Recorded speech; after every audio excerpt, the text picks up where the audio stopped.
Good morning. Ay, ano na pala, magandang tanghali po. Magandang tanghali po. Ay, ano mo siya? Anak niyo po? Ano, babalik din kami. Wala, graduate na daw eh. Graduate na ba? Huwag lang matigas ang ulo mo.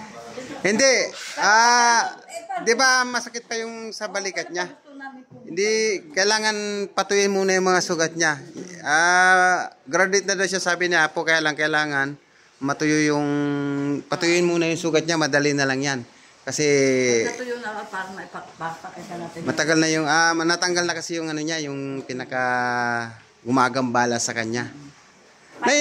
Na yung una po talaga, meron siyang uod na lumabas doon sa sugat niya. Meron.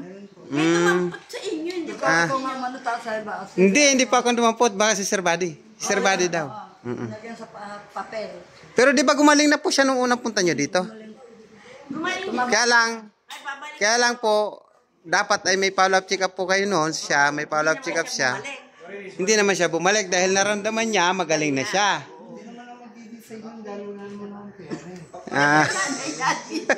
Parang pagka natuyo daw, tsaka kami babalik. Opo.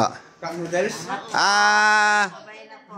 Pagpatuloy lang po ang pananampalataya, yung panalangin sa kay Papa Jesus para sa kagalingan. Salamat po. Ingat po kayo sa biyahe. Kuya, yung ano ha, yung damit mo pala ha. Yung damit, sir. Yung damit, pagdating po sa inyo, ibabad sa timba, natural na tubig lang. Bukas na po siya laban, ha? Sige po, bye-bye. Okay.